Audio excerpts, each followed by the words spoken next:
Tere ilusat esmaspäeva! Mina räägin sulle täna siit. Ma olen hetkel tegelikult Hobutalli juures põhimõtteliselt ja täiesti oma loomulikus igapäevases olekus ja see võib-olla täidab tänast eesmärki ka, et mis ma teile öelda tahan. Sisuliselt seda, et me kõik oleme inimesed. Aga me inimestena, me tahame praktiliselt kõik, vahet ei ole, kus sa omadega oled või milline on sinu majanduslik olukord või milline on su suhe või mis iganes eluvaldkonnast me räägime, siis me valdavalt tahame ühte sarnaseid asju inimesena. Ja ma olen ise seda näinud erinevate klientidega oma nii-öelda siis 8-aastase töökogemuse pealt, mis puudutab siis nii-öelda coachingut. Ja läbi elu ja tegelikult ka, kui ma täna vaatan koolitajaid või võrgustikus inimesi, kes on nii-öelda jõukuse mõttes väga kaugele jõudnud, siis nad tahavad täpselt samu asju, aga vaatamata sellele, kus nad siis on, kus keegi meist on, meil ei pruugi seda olla. Ja siin on nii-öelda siis okei, ma alustan sellest, mis asjad need üldse on, mida me siis inimesena tahame. Tõenäoliselt sa oled siin, siis sa mõtled ka, kui sa sügavalt enda sisse vaatad, siis sa tahad ajalist vabadust, mis tähendab seda, et ükskõik mida sa ei tee, sul on see, et kui sul tuleb mõte, et sa tahad minna ja lihtsalt olla, tegeleda sellega, millega iganes hing ihkab, siis sul on see vabadus, et sa lähed ja teed seda, on ju. Ma olen rääkinud ettevõtjaks olemises ka 4 vabadusest, mida siis ettevõtja soovib, tahab, saab ja mille poole kasvab. On ajaline vabadus, rahaline vabadus, suhete vabadus ja loomingu vabadus. Või siis freedom of purpose ehk siis isegi nii-öelda eesmärgi vabadus või mille poole sa liigud. Eks? Aga üks olulisemaid, nii-öelda vahet ei ole, kus sa ettevõtluse mõttes ka oled, on ajaline vabadus ja just see, et siis, kui mul tuleb pähe, siis ma lihtsalt lähen ja olen ja teen seda, mida iganes soovin. Siis, mida me veel tahame? Me tahame teha tööd, mis meid tõstab, mida me armastame, mis annab meile võib-olla väljundit meie loomingulisusele, mis tekitab põnevust ja nagu tõmbab, paneb meid seest põlema. See on üks olulisemaid asju, mis puudutab elu rahulolu ja nii edasi. Et kui on mõte peas sellest, et ma tahan elu lõpuni beachil olla ja margaritasid juua, siis tegelikult on niimoodi, et kui inimest küsid, et istud seal 2 nädalat, istud 6 aega seal rannal, aga siis inimene tahab panustada, inimene tahab teha, ta tahab luua ja see on see vabadus, mida me endale tahame, on ju. Ja see kogemus, mida me ideaalis tahame, ongi see, et meil on see töö, mida me armastame ja need tegevused selles ettevõttes ka on need, mis tõstavad meid, mitte ei tõmba meid maha. Siis me tahame elada hästi. Miks ma nii pikalt mõtlen, on see, et me tihti kujutame ette, et kui mul on, ma ei tea, 500 000, 1 000 000 eurot, 10 miljonit pangakontol, igal ühel oma number, siis me oleme, tegelikult, mis see on? See on turvatunde puudus, eks? Et ma ei tunne ennast turvaliselt. Ja ma ütlen, ma olen kohtunud ja rääkinud inimestega, kes on mitme miljoni käibelisega, ma olen väga lähedas suhet olnud selliste inimestega, et need inimesed ei ole kaugeltki seal, kus me arvame. Me arvame, et kui me jõuame sinna oma ettevõtte käibega või kui meil on selline tase, siis me oleme nii-öelda just kui nagu see safe nagu päästetud turvalisuses, meiega ei juhtu enam mitte midagi. Juhtub. Ja oi, kuidas võib juhtuda. Turvatundest ma olen rääkinud ka, tõeline turvatunne tegelikult saab tulla sinu enda seest ja see on mõtteviisi töö. Küll aga, mida sa saad luua jõukuse mõttes ka ja mida paljud inimesed ikkagi nüüd juba teadlikumalt endale valivad, las olla see kodulaen, las olla see liisingus auto kui vaja, iseasi on see, et kas on vaja, mis ajandid siin taga on, aga passiivne sissetulek on üks koht, mida inimesed enda küsivad, et see tõeline jõukus, sul võib olla rikkus.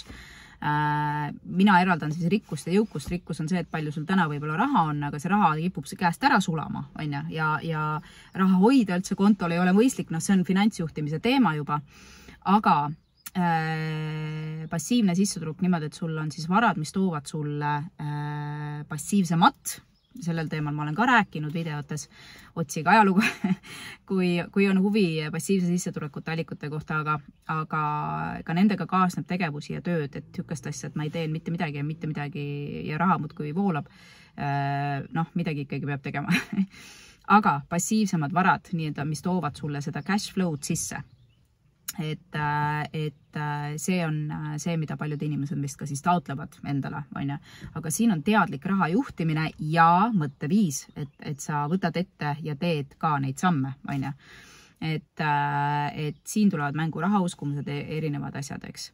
Ja loomulikult me tahame lähedasi suhteid, me tahame häid suhteid, me tahame olla terved, me tahame hoolitseda enda eest, ja siis tulevad need igasugused kodareid, miks me siis endale neid asju ei saa. Vaata, mis puudutab vaba aega, mis puudutab võib-olla reisile minekut siis, kui mina tahan, mina valin, ma võtan puhkust siis, kui mina tahan, nii palju, kui mina tahan ja mina valin, siis tihtipeale on see, et me justkui otsime mingit kinnitust väljaspoolt, et nüüd võib, mis iganes, on see siis olukord elus, nüüd võib puhata, aga isegi siis me ei puhka või ei võta seda aega maha, sellepärast, et tegelikult kõige karmimad ülemused oleme endale ise ja me lihtsalt ei luba või otsime mingisugust tõestust, et veel ja veel ja veel ja alles siis loome tingimusi, alles siis saab puhata ja nii edasi. Et see on mõtteviisiline teema, see on sisemine enesekindlus, eneseväärtuse teema, millega on vaja tööd teha, sest sa ei saa ennem rahu, ükskõik kui palju, ükskõik kui mida sul ka ei ole, see tuleviku eesmärk, see tuleviku tingimus läheb alati eest ära, ja see on see, kuhu me töötame ennast lihtsalt haigeks, vigaseks ja isegi enneaegsesse hauda, et see on teadlik töö iseendaga, siin ei ole kiirteed, siin ei ole niisugust asja, et nüüd ma mõtlen, nüüd ma teen, korraks võib olla, aga me satume sinna nõiaringi tagasi, mis puudutab teha tööd sellist, mida ma armastan, mis annab mulle energiat, mitte ei võta minult energiat ja ma tõesti naudin, see sisemine põlemine on seal kaasas ja ma tunnen ka, et ma panustan, siis selleks on sul vaja tunda ennast,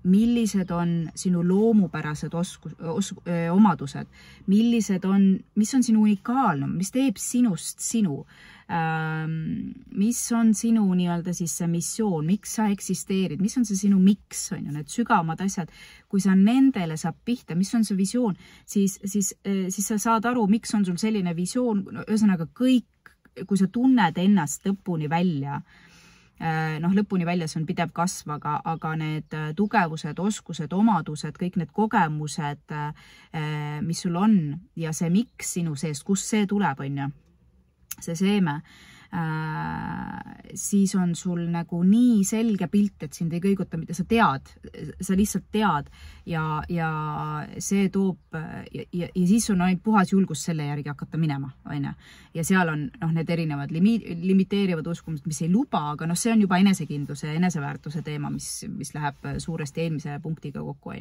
et kas ma luban või ei luba või mis riske ma olen valmis võtma ja nii edasi aga ühesõnaga, mis ma tahan öelda, sa pead tundma ise ennast. Ja kui sa neid asju ei tea, mis on sul loodusega, ma ei mõtle õpitud oskusi. Ma mõtlen looduse poolt kaasa antud, ehk siis on see disk, on neid erinevaid teste ja variante, on see human design, oled võib-olla kuulnud sellist asja, eks, või on need erinevad, need on, ühesõnaga ma soovitan neid teha ja ennast tundma õppida, aga mina aitan klientidel või ettevõtjatel leida ja eelkõige sellepärast, et ettevõtjad saaksid aru, kas ta on süsteemilooja, ühesõnaga, mis iganes ta on, et sa pead seda teadma, sellepärast, et siis sa tead ka seda, keda sa enda ümber vajad, et süsteemid saaksid töötada, et su ettevõte päriselt saaks toimida ja nii edasi, et see on väga suur teema ja läbi iseenda tundma õppimise sa õpid tundma teisi inimesi ja see on ühesõnaga vägagi oluline ettevõtjal teada, kes ta on, miks ta on, mille nimel, mis paneb teda liikuma, mis ei pane liikuma, mis on see ühesõnaga. ja sealt sa saad aru, kui sa rakendad oma loomupäraseid tugevusi ja unikaalsust ja kõike, siis see annabki sulle energiat, aga tihti me oleme selle peamustri pealt, nõudlikkuse pealt, õpitud oskuste pealt, programmi pealt, keskklassi programm, mida on meile sisendatud kodus, koolis, ma ei tea, trennides, igal pool on meedias. Selle pealt me surume ennast asju tegema ja siis mõtleme, miks me nii läbi oleme. Ehk siis tunne iseennast ja kui sa ei tea, siis otsi abi. Mina olen valmis sind aitama, kui on huvi selles vallas tööd teha. Ja? Rahaline vabadus. Rahaline vabadus suuresti on eneseväärtustamine ja eneseusaldus rahaga, on ju, ja rahahirmud ja asjad ja raha juhtimine, eks, süsteemne raha juhtimine. See on tegelikult palju lihtsam, kui me oskame arvata, aga mis on see, et me ei usalda ennast sellega, sest et meil ei ole seda õpetatud ja meil ei ole seda näidatud ja siis me proovime, katsetame ja võib-olla kaotame ja siis me anname hinnanguid, see oli vale kulu, see on õige, mingite, ma ei tea, pseudoasjade järgi on ju jällegi, mis meil on programm sisendatud, on ju. Et see on täielik BS, ma ütlen teile, et see on palju lihtsam tegelikult ja sinu finantsiline heaolu ei sõltu sellest, kui suured on sul käibed või ma olen ise seda läbi teinud, miljoni projektid või ma ütleks, et lihtsam on rahada ja lihtsam on omada seda kõike palju väiksemate käivetega ja palju väiksemate nii-öelda siis stressiga seal juures on ja või nii-öelda pingega või vastutusega, et see on enesedistsipliin, see on raha juhtimine ja see on teadlikkus iseendast selles mõttes, et kas ma jooksen tuleviku järgi või ma oskan elada siin ja praegu. Ja see siin ja praegu on küllusteadvus, mitte see puudusteadvus, kus me oleme kogu aeg tulevikus, ikka on vähe, kogu aeg on puudu ja see ei ole mitte rahaga seotud, vaid see on jälle meid õpetatud, et me elame kuskil ebaturvalises maailmas, on ja mida meil praegu siiamaani sisendatakse. Et teadlikkus aitab sul sellest välja tulla, teadlikkus iseendast, mida sa päriselt tahad ja nii edasi. Eks, et ei saa selle automaatprogrammi pealt sellest tsüklist välja, mida me ise oleme omale loonud tegelikult või ei ole, aga me ei ole osanud sellest välja tulla. Aga siin on vaja teadlikkust ja siin on vaja teistpidi seda rahulikku enesekindlust, et ma olen okei, ja mõelda, osata öelda ei, miks me ütle ei, on see, et me kogu aeg päästame. Ühesõnaga, siin tulevad psühholoogilised mustrid taha, miks me ei tee neid asju, mis tegelikult on palju lihtsam, ühesõnaga, kui me arvame. Ja me oleme selles virvarris ja meil on vaja abi, et sellest välja tulla. Ja ma ütlen veel kord, see ei sõltu sellest, kui kaugel sa oled, kui palju raha sa teenid või mis su käibed on või mis iganes. Et see on sisetöö, see on tõsine sisetöö. Jah, sul on vaja teadmisi, kuidas raha juhtida ja seda, aga põhiline on ikkagi sisetöö, kas ma väärtustan ennast piisavalt või ei väärtusta, on ja? Et ma hakkan tegutsema teadlikult ja kas mul on see teadlikkus täna või ei ole, on ja? Kui sul ei ole, siis jällegi võtta omale coach või mentor, kes sind kõnetab, mina aitan inimesi sellega. Kui mina ei ole sinu inimene, siis vaata keegi teine appi, sellepärast, et see on palju kiirem tee, kui me oleme üksinda ja teeme ja pusime ja nii edasi, siis ühesõnaga võtad aja ja raha raiskamine, selles mõttes. Et vahest on kiirem tee võib-olla maksta, investeerida rohkem mentorisse ja saab palju kiirem need tulemused tõsiselt ennem kui võtta neid, ühesõnaga, las ta jääb praegu. Siinkohal ma olen need mõtted edasi andnud, eks. Ja mis puudutab tervist, mis puudutab suhteid, siis see on täpselt samamoodi seotud tegelikult sisemise usalduse turvatunde, distsipliin on, ma olen seda varem öelnud, tervisest hoolitsemine on distsipliin, on ju. Teadlik jälle teadlikult valikute tegemine, on ju. Enamjaolt suures osas me oleme toitumisega jälle, kui ei ole teadlik inimene, siis me oleme emotsionaalsed, me oleme harjumuspärases nii-öelda rütmis toitumise või trenniga ja kui meil ei ole teadlikkust iseendast ja ma mõtlen just nimelt oma nii-öelda siis nendest kitsaskohtadest või kus me kinni jookseme või miks me kinni jookseme, siis tahtejõuga sa võid lühiajast tuua tulemusi, aga sa jõuad varem või hiljem samasse kohta tagasi. Ehk siis sul on vaja teadlikkust, et tuua tulemusi kestvaid ja see on teadlikkus ja eneseväärtustamine koos, on ju, et sa hoiad seda distsipliini ja hoolitsed enda eest, on ju. Ja distsipliini teemal ma olen teinud tegelikult ka video, siin mõjutab meie keskkond, ehk siis vaadake seda, et seal on, see on väga hea. Ja teistpidi suhted, on ju, suhted on